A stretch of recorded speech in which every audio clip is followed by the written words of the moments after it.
What a limiter is a limiter essentially right here. What it does is it, in a matter of speaking, it will raise a little bit of compression and ultimately give you like a volume boost while creating like a threshold of a certain decibel level that your audio will never reach, or it'll never like surpass. So when I take this limiter, what I've been doing with all of these tracks essentially is when I've been doing this rough mix is essentially I've been making sure that none of these reach over negative 12 dB. Like, let me turn that bass down a little bit so that our final master audio sound has a fair amount of headroom right here. And so what I would do is you take you throw a limiter on the master, make the ceiling on the first one negative 3 dB,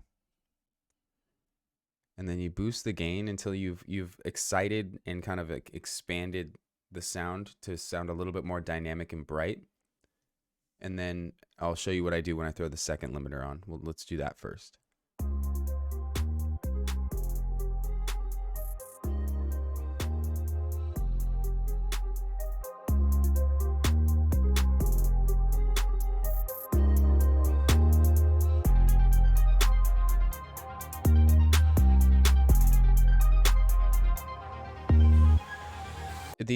The ceiling, so essentially what you're doing, the entire process is to prevent clipping, yes, but it's a little bit more dynamic than that. So what you're doing when you're leveling everything to about negative 12 dB is you're giving about negative 10 dB of headroom for your mastering engineer to play with, because you need to have a little bit of working room if you're sending a song to get mastered.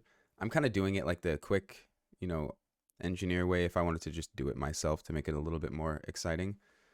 But yes, it's all the limiting threshold is to prevent it from ever clipping. Although if I push the gain too much, it will still clip. It'll never clip on the meter, but it'll start to distort. So you can still destroy the audio with a limiter, even though there is an output ceiling. But now that that's done, let me go ahead and show you what the second limiter does. So what you've done is you've maximized the resilience and the dynamic tone of like the harmonics and everything that are kind of stuck within the sound when it's at a low volume.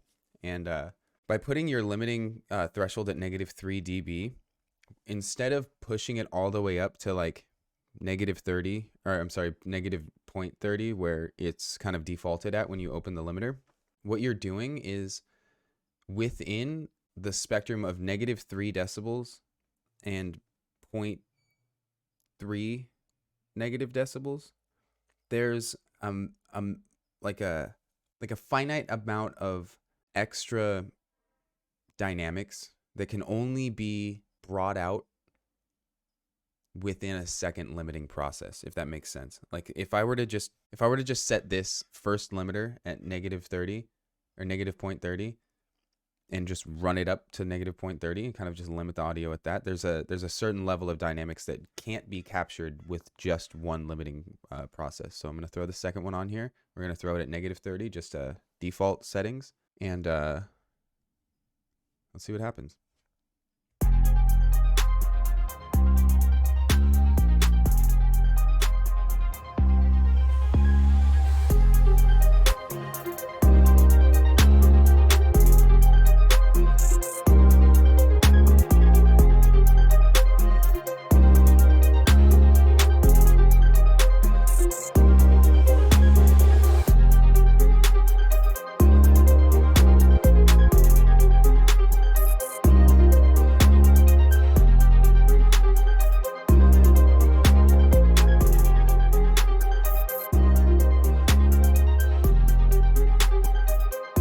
Like there's an entire level of like instrumentation in that sample that I didn't even hear, even with the first limiter.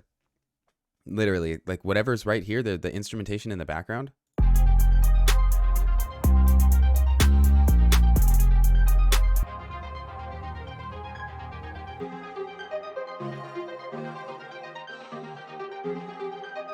Like there's a vocal sample in there. I didn't even notice any of that until that second limiter ran through.